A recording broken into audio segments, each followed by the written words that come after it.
So I've been working in professional services for around 20 years, and over that time I must have onboarded around 50 graduates and been involved in hiring and interviewing hundreds more. There are some common patterns of mistakes that graduates often make in their first job. That's completely understandable. It's the first time you've ever worked, potentially, or certainly worked in professional services, and you're keen to impress. And in this video, I thought I'd talk about some of the common mistakes I see and how you can fix them and make sure you don't make them when you start your new role.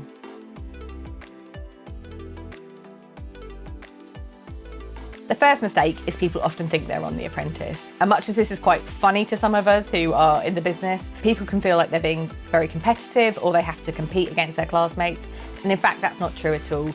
You've already got a job on the graduate scheme, and what we're actually looking for are people who are good team players, who can get along with others and are there for the benefit of the team and not just themselves. So try not to aggressively compete with others or try and get one up on people or not be supportive to your fellow graduates.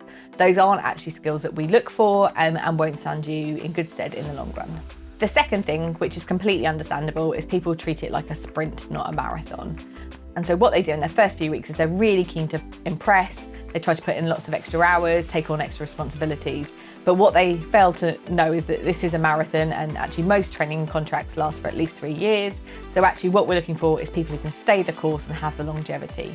If you come in too hard, too fast, you're likely to either burn out or to miss important things along the way. So try and pace your energy levels. You won't realise this when you first start, but you're going to be taking on a lot of information both on your day job and also on studying for your exams. So try not to overestimate how much energy that's going to take from you. You're probably not used to getting up every day and going to work 5 days in a row. That can be tiring enough, as well as your study on top. So try to just pace your energy and not go off with a big bang at the beginning. The third thing, which is probably one of my biggest bugbears, is they try to play managers off against each other or those more senior in the organisation. They think that they can kind of outsmart people or perhaps like get away with like hiding things. But what they don't realise is all managers talk behind the scenes and escalate things to directors and partners as they need to. Our managers have been chosen because they've been doing this job a really long time and they're really good at it. So there's nothing to be gained by creating an adversarial relationship with a manager or trying to play them off, and ultimately can curtail your promotion and development opportunities in the firm. The fourth mistake that graduates often make, and again it's completely understandable because up until this point your education and your experience has been focused on you, but often graduates when they join a scheme think it is about their experience and not understanding that actually you're there for the company. And although we are really conscious of individuals' experiences and trying to help people find the right role within the firm, ultimately you've applied to do a certain job with a company and they're under no requirement to transfer you to a different team or change things beyond what's reasonable. So you need to think about the job that you're applying for and make sure that's something you actually want to do, because once you're in it, you've taken the opportunity from someone else, but equally the firm has only got so much it can do to flex those opportunities around you. So we often see that people are struggling with balancing study and work, and whereas we completely empathise with that, unfortunately that is part of the tension of the working world. So just be aware that it's not just about your experience and your development, it is also about the job and the contribution you're making to your company. The other mistake that we see is people underestimating the importance of passing their professional exams. Historically, when you've sat an exam, there hasn't been that much of a consequence. If you failed it, you might either get a bad mark or you might have to resit it. But beyond the kind of slightly embarrassment factor of it, there are kind of no real consequences. But in most firms, when you're on a training contract, if you fail an exam, there could be a real world consequence, either of you being taken off that contract and you then having to pay for your study yourself and have to do it in your own time, or ultimately can result in your training contract being terminated and you losing your role. So although it's overwhelming to study for your exams and also do your day job, you do really have to put the priority on studying for your exams and making sure you pass them. Most firms have a policy of exam failures, so you can only fail so many times or you can't fail the same exam twice. So making sure that you understand that and the importance of studying for exams. Again, we see some people making the mistake of assuming because they passed university or A-levels reasonably easy that they'll be able to pass their professional exams without too much study. And indeed, like I failed my first ACA exams because I was under a similar illusion that I was reasonably intelligent and would probably be able to blag my way through it. That isn't true, and so you have to make sure that you're giving them the respect that they require and the time to study properly. Another big change from perhaps everything that's happened before in people's lives is the need to build effective relationships with people of all ages. When you're at school and university, you're generally with people who are of a similar age to you. However, that changes when you enter the working world. And you may be working alongside people who are 10, 20 or 30 years older than you, or indeed dealing with clients or other stakeholders who are older or come from different backgrounds to yourself. So focusing on building rapport and effective relationships with those people is really important, but maybe more difficult if you're not used to doing that. So a good tip is join a sports club or join some sort of extracurricular activity, either in your firm or outside. By joining something in a more social context, it allows you in a no pressure environment to develop these skills or brush them up, and that will help you build more effective relationships in your role. Another mistake, which might seem a bit weird, is that they don't ask enough questions. So quite often people don't either have the confidence to ask questions or assume that they should know it so they don't want to, or indeed don't even really engage with the content enough to understand what questions they should be asking.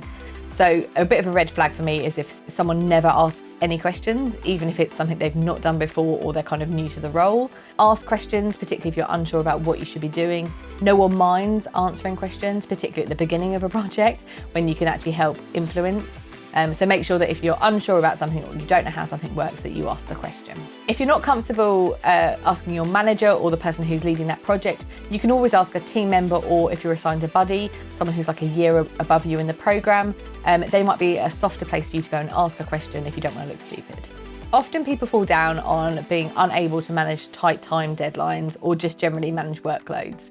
And again, this is a bit of a departure from perhaps where you've been at university, where if you really needed an extension, you could ask your supervisor for that. In the world of work, it's not always possible. There are client demands and other deadlines around, which means that if you've been tasked with delivering a piece of work by a certain date, it's probably needed for a business reason. So developing your time management and prioritisation skills and making sure that you hit deadlines regularly will just set you above other graduates, but make sure that your workload is manageable and that you also have time for rest, recuperation and other priorities. In previous lives, those people around you, their primary goal was to help you learn. Whereas actually when you're in a firm, the primary role of your manager is to get you to deliver work. So there's a bit of a nuance there, but it's not necessarily about helping you to develop, it's about trying to get the work done. So just bear that in mind when you're talking to your boss about revising deadlines or other challenges. Another mistake that you can absolutely see on new graduates is ignoring the importance of interpersonal skills. So often under pressure, a lot of us go into introvert mode and will focus on learning the task really well, which is, of course is important. But that might come at the cost of building relationships in the team and across the wider company. So make sure that you don't ignore interpersonal skills and the opportunities to network and build out relationships, because again, that's something that people look for when they're deciding on people's career development. The ability to build relationships and work with others is a key task. And finally, and something that has perhaps the most impact, is people not understanding their mistakes. And more importantly, not owning up if they think they've made a mistake. Much of professional services work relies on attention to detail and accuracy. And if you think you either haven't grasped something or you've made a mistake, flag it as early as you can with your manager or the project leader. Trying to cover it up or hope that it doesn't come to light will just cause so much more damage further down the line.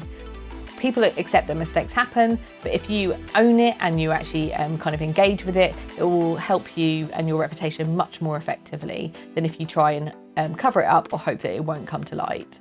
You may not understand the implication of your mistake, but for those above you and with clients, it could actually be a real game changer.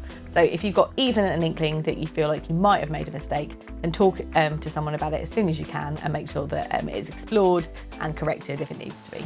So I hope I haven't scared you too much. Obviously, congratulations on getting a graduate role. It is the start of your career and a really exciting thing. It may well feel hard at the beginning, and that's the same with any graduate role. It's a really steep learning curve and you're taking on multiple streams of information from different people and you've got multiple priorities to manage.